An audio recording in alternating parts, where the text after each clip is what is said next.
Ça fait des semaines, des mois, peut-être même des années que tu y penses.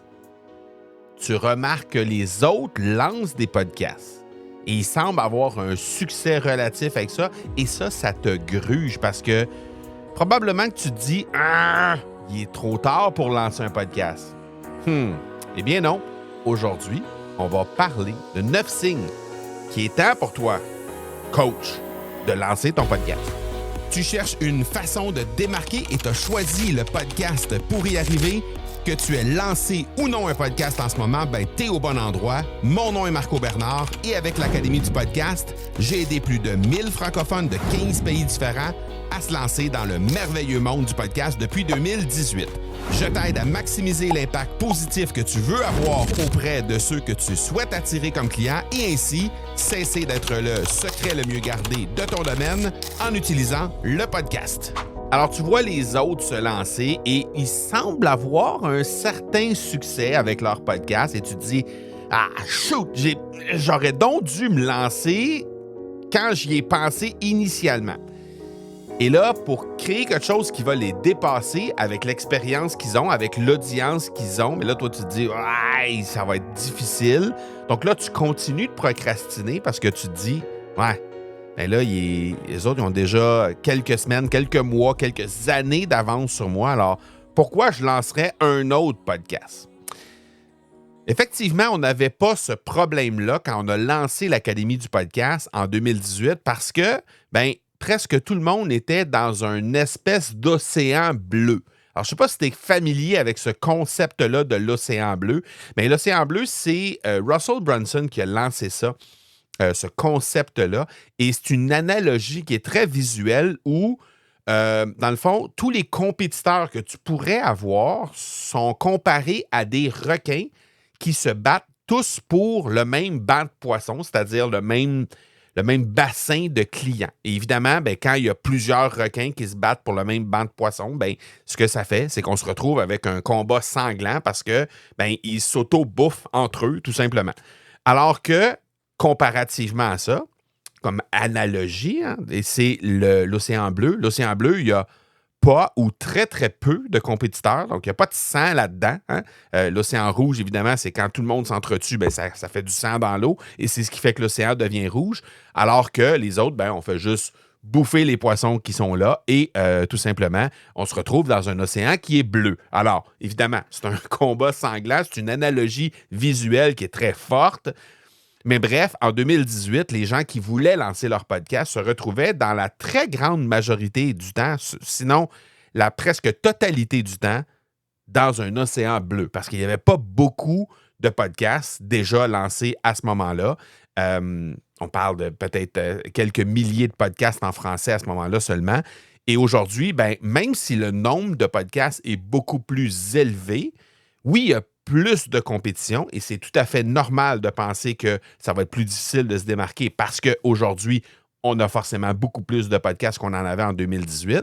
Mais la vérité, c'est que on a juste 5 millions de podcasts au total. La statistique date de 2020, fin d'année 2024. Donc, c'est pas tellement loin. Peut-être que ça a évolué encore un peu par rapport à ça, mais on parle de globalement, toutes langues confondues, on parle de 5 millions de podcasts. Et quand je dis toutes langues confondues, c'est que forcément, si tu m'écoutes présentement, c'est probablement que tu as à idée de lancer un podcast en français.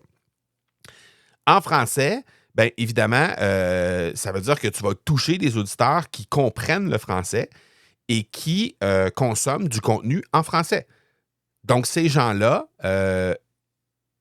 tu n'as pas à te battre. Les compétiteurs que tu as, ce n'est pas des compétiteurs qui vont faire, par exemple, un podcast sur le même sujet en anglais ou en espagnol. Ce sont des gens qui vont faire des podcasts en français parce que c'est cet auditeur-là que vous allez vous disputer. En français seulement, toujours statistique de fin 2024, on parle de seulement 50 000 podcasts. Donc, tu vois, il n'y a pas beaucoup nécessairement de podcasts en général en français.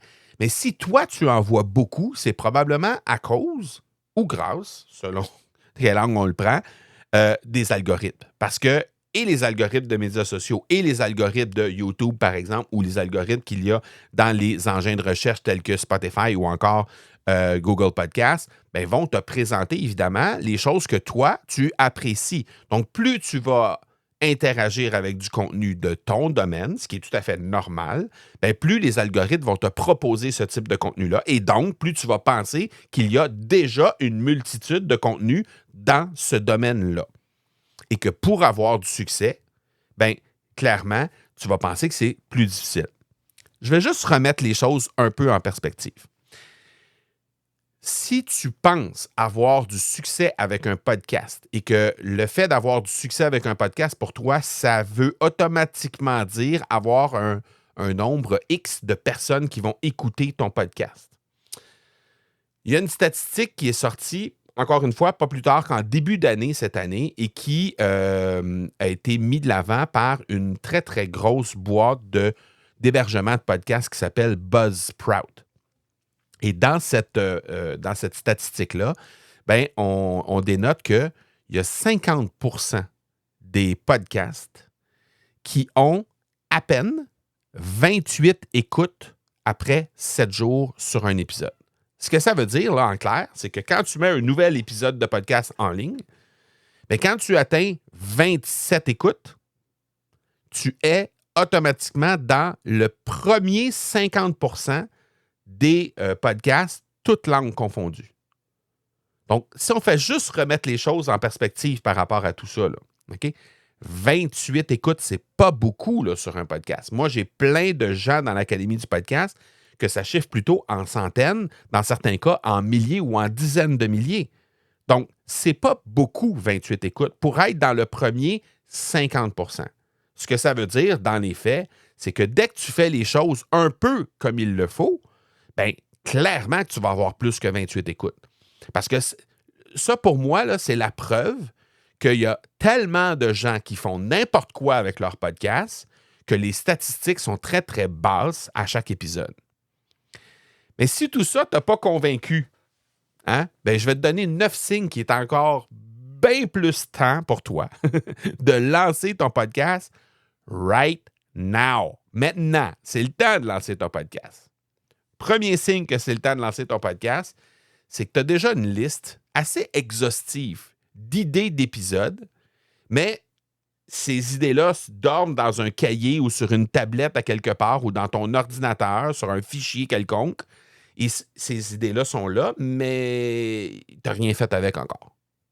Parce que très souvent, les gens arrivent dans l'Académie du podcast et ont déjà une liste d'idées d'épisodes qu'ils pourraient faire sur leur podcast.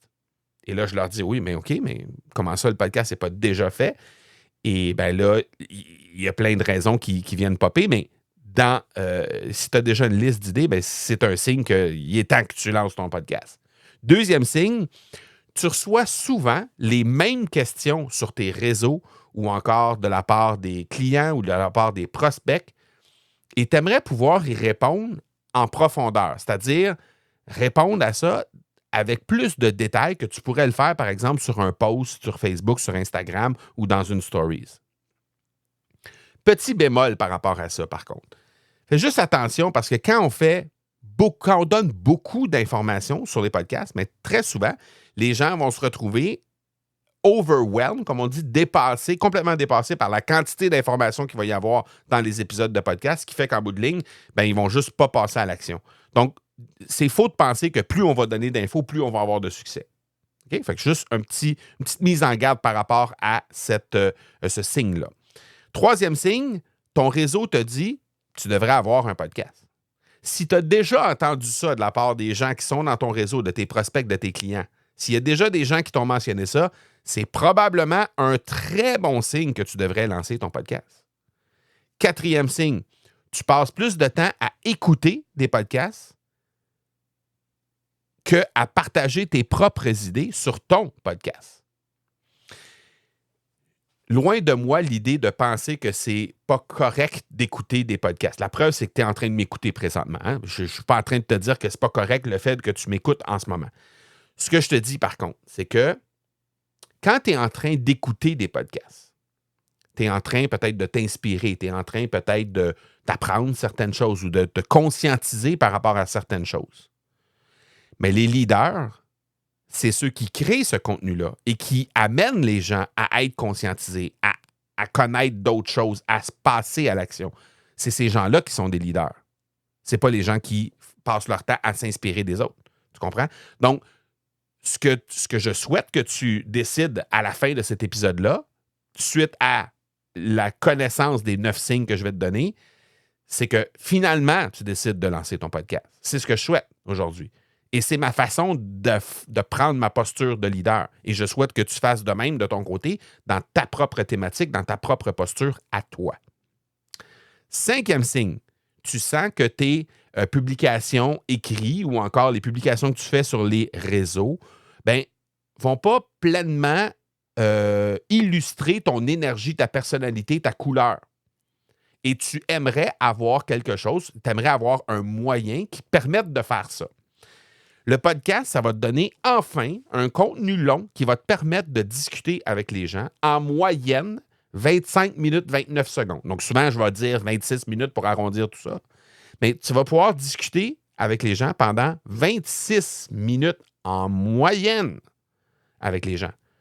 Donc imagine à coup de stories de quelques secondes. Parce que les stories que tu mets sur Instagram ou les shorts que tu vas mettre sur YouTube, qui sont des contenus courts et qui, oui, véhiculent quand même un certain message que tu vas mettre de l'avant. Ces micro-contenus-là que tu crées vont durer 30, 40, 50, jusqu'à 60 secondes, en fait. C'est ça la règle. Ces stories-là sont aussi écoutées juste en partie, selon un certain pourcentage. Dans certains cas, c'est 40 %, dans d'autres cas, c'est 50 %, mais grosso modo, c'est à peu près ça. Donc, ça veut dire que les gens vont t'écouter en moyenne, et c'est prouvé, il y a des statistiques là-dessus, vont t'écouter autour de 15 à 20 secondes à chaque contenu que tu vas créer en stories ou en shorts, des contenus courts, des micro-contenus qu'on appelle. Combien de contenus dois-tu créer à coup de 17 secondes, 20 secondes moyen d'écoute pour atteindre 26 minutes moyen d'écoute? Donc, juste d'y penser de cette façon-là, ça voudrait dire que dans une seule et même semaine, il faudrait que tu crées des centaines et des centaines de contenus pour être capable d'atteindre le même nombre de portées que ce que tu fais avec un podcast. Donc, si tu cherches une façon de enfin pouvoir illustrer ou mettre de l'avant davantage ta personnalité, ta couleur, ton énergie, bien clairement, le podcast, c'est un outil qui te permet de faire ça. 6e signe, tu as envie de toucher les gens au-delà de ton réseau actuel sans devoir passer des journées en live ou en webinaire. Parce que oui, le podcast te permet d'avoir du contenu qui va vivre à travers le temps. D'ailleurs, c'est le 7e signe. Le 7e signe, c'est si tu veux créer du contenu qui continue de travailler pour toi, même quand tu dors, bien, de cette façon-là, tu vas pouvoir utiliser le podcast pour faire ça. Parce que, clairement, ce contenu-là que tu crées, le micro-contenu, bien, il est en vie juste 24 heures. Il n'y a plus rien après qui se passe, spécialement sur les stories et tout ça. Donc, moi, présentement, sur mon podcast, je reçois encore à chaque jour des écoutes sur des épisodes que j'ai créés en 2018, en 2019, en 2020. Je reçois 1, 2, 3 écoutes par épisode dans ce temps-là.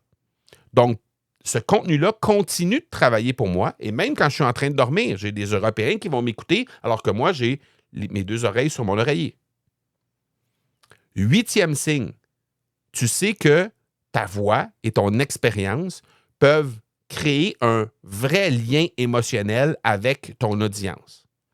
Et comment tu vas savoir ça? Bien, c'est que si tu es quelqu'un qui, quand tu connectes individuellement avec les gens, quand tu rencontres un prospect, par exemple, en individuel, puis tu as une réunion 1 à 1 avec lui, tu sais, les fameux appels découvertes, où tu rencontres quelqu'un, puis tu as la chance de discuter avec cette personne-là qui t'a demandé quelle était ton expertise, puis comment tu pouvais l'aider, instantanément, tu es capable de connecter avec ces personnes-là. Tu as ce pouvoir-là de pouvoir connecter. Bien, le podcast, ce qui va te permettre de faire, c'est de passer de « je connecte 1 à 1 » à 1 à plusieurs. Je connecte de moi à plusieurs personnes en même temps. Mais cette énergie-là que tu vas mettre, cette façon de communiquer, cette façon de te mettre de l'avant, de mettre ta couleur de l'avant, de laisser ton énergie transparaître à travers le contenu que tu crées, comme tu le fais quand tu es 1 à 1 avec la personne, bien, tu vas pouvoir recréer ça dans ton épisode de podcast. Et finalement, 9e signe que tu es vraiment mûr pour lancer enfin ton podcast, c'est que tu réalises que repousser ton lancement constamment, comme tu le fais peut-être depuis quelques semaines, depuis quelques mois, ou peut-être, et malheureusement peut-être, depuis quelques années, tu réalises que ce lancement-là te fait perdre en visibilité et en opportunité. Je vais te donner un exemple pour illustrer ce que je viens de te dire. Les 300 premiers épisodes du podcast que tu écoutes présentement ont été enregistrés sans utiliser la vidéo. Parce que, à ce moment-là, il n'y avait pas nécessairement... premièrement, YouTube ne s'intéressait pas vraiment au monde du podcast à ce moment-là. Chose qui a changé en cours de route, spécialement en 2024. 2023 même. Ouais, 2023, le podcast, YouTube a commencé à s'intéresser au monde du podcast. Donc, moi, j'avais fait le choix éditorial de dire, moi, je ne produis qu'en audio, ce qui est très correct, il n'y a pas de souci avec ça. Mais avoir su ce que je sais aujourd'hui, j'aurais enregistré de toute façon, même en me servant pas de la vidéo, je l'aurais enregistré quand même en utilisant la vidéo. C'est ce que je fais depuis l'épisode 300. Aujourd'hui, on est à l'épisode 392. Donc, ça fait 92 épisodes que j'enregistre en utilisant la vidéo. Donc, j'enregistre la vidéo. Et sur YouTube, présentement, si tu vas sur notre chaîne YouTube de l'Académie du podcast, tu vas te rendre compte qu'on a un podcast qui est là et qui démarre à l'épisode 300 parce qu'avant, je n'avais pas la vidéo. Donc, j'ai utilisé la vidéo à partir de l'épisode 300. Cette chaîne YouTube-là a été lancée en 2020. OK? Ce que je me suis rendu compte, c'est qu'on a eu une belle vague. On a commencé en 2023. À la fin de l'année 2023, on a commencé à publier des épisodes de podcast. On a fait une pause de ça à la mi-2023 jusqu'à... On a repris pendant presque une année complète. Là, pendant 7-8 mois, on a fait une pause. Puis on a repris au printemps de 2025. On a repris le fait de mettre des épisodes en ligne. Donc là, on est rendu à peu près à 363, 364 à peu près des épisodes parce qu'on en met 2 par semaine sur YouTube, alors que sur l'audio, on est seulement à 1 fois par semaine. Donc, il me reste à peu près une trentaine d'épisodes en réserve, si on peut dire, à coût de 2 par semaine. Évidemment, je vais continuer d'avancer là-dedans, mais ce qui fait que probablement, quelque part, début 2026, on va rejoindre et on va être rendu à un rythme de 1 seul vidéo par semaine sur notre chaîne YouTube. Mais c'est pas pour ça que je te raconte tout ça. Pourquoi je te raconte tout ça? C'est qu'à la mi-juin, c'était juste pour mettre un contexte sur le fait qu'à la mi-juin, j'ai reçu un courriel de la part d'une application sur laquelle je suis abonné et qui m'a demandé de mettre ma chaîne YouTube dans son application, tout simplement, pour qu'elle puisse suivre les statistiques et me donner un peu de feedback par rapport à ça. Et cette application-là m'a retourné un genre de certificat de félicitations en disant « Vous avez atteint la barre des 125 000 vues sur YouTube. » Et ça, j'ai reçu ça le 15 juin 2025. Au moment où j'enregistre l'épisode en ce moment, on est le 15 août 2025. Donc, exactement 2 mois plus tard, jour pour jour. Et juste avant de commencer cet épisode-là, j'ai regardé et on était déjà rendu à 245 000 et des poussières vues sur YouTube. Ce qui veut dire qu'on a atteint 120 000 vues sur YouTube en 2 mois pile poil, alors que de 2020 à juin 2025, on avait fait 125 000. Donc, en l'espace de 2 mois, on va avoir doublé le nombre de vues sur notre chaîne YouTube, simplement parce qu'on fait les choses de la bonne façon. Alors, si tu me demandes, est-ce que j'aurais dû, premièrement, enregistrer mes épisodes de podcast en vidéo et les mettre sur YouTube bien avant? Je vais te dire, bien sûr. Forcément, ça m'aurait amené énormément de vues. Présentement, on va chercher quelques dizaines de personnes, de nouveaux abonnés sur notre chaîne YouTube à chaque semaine. Donc, ça nous amène plus de vues. Ça nous amène, évidemment, un peu plus de lumière sur nos épisodes de podcast. Ça fait en sorte que les gens s'intéressent à ce qu'on fait et, ultimement, ça nous amène des nouveaux clients. Donc, de repousser le lancement du podcast ou de repousser ces façons de faire-là, de repousser le fait de me renseigner sur comment j'aurais pu faire les choses. Bon, évidemment, je te l'ai dit, à ce moment-là, j'ai fait un choix éditorial de ne pas utiliser YouTube parce que YouTube ne s'intéressait pas au monde du podcast et ils ont commencé à le faire que plus tard.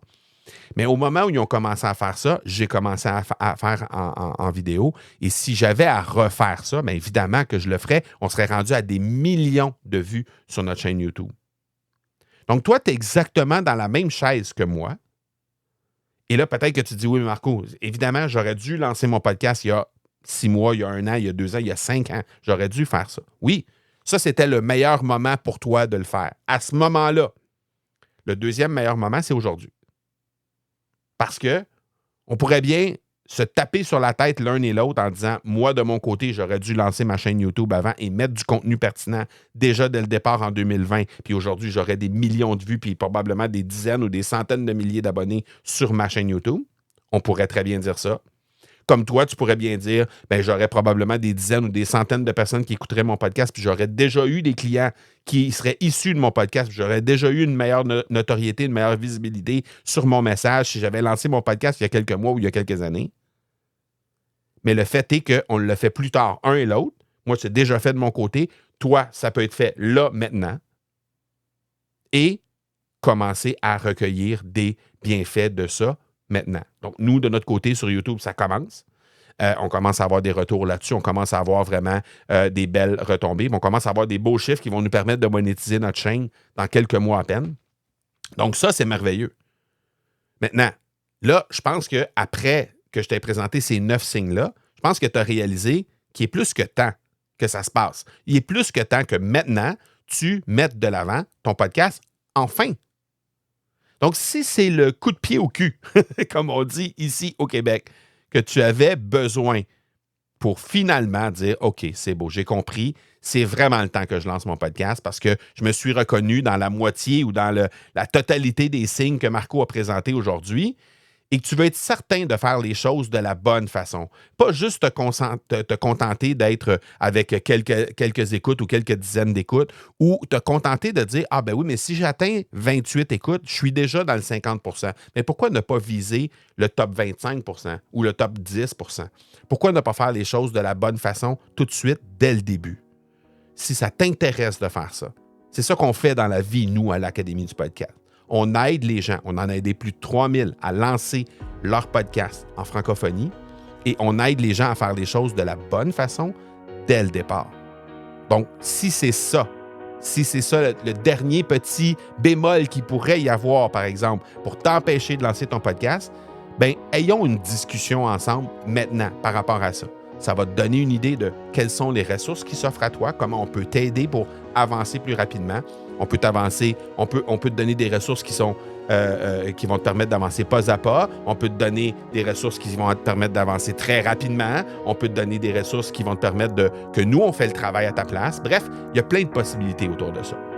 Et je te propose de rencontrer quelqu'un qui est déjà dans notre écosystème, donc un de nos ambassadeurs, qui est un client, qui est quelqu'un qui utilise nos services, qui utilise ces ressources-là pour développer son propre podcast et faire en sorte que, justement, tu puisses être capable de discuter avec cette personne-là en fonction de tes besoins, en fonction de tes désirs, en fonction de ton budget, qu'est-ce qu'on a dans notre banque de ressources disponibles qui pourrait vraiment t'aider à avancer rapidement et à enfin lancer ce podcast que tu te dis « Ouais, il est plus que temps que je le fasse ».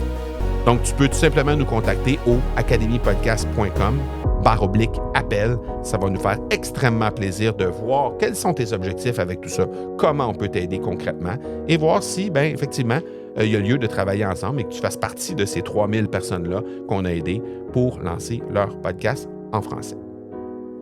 Voilà pour aujourd'hui. J'espère que ça t'a inspiré. J'espère que ces 9 signes-là t'ont fait d'abord réaliser qu'il est plus que temps pour toi et que ben, maintenant que tu sais que tu as des outils qui sont à ta disponibilité pour être capable de le faire, ben, que tu vas passer à l'action et que finalement, on va réussir à entendre ton message. On se parle la semaine prochaine. Ciao, ciao.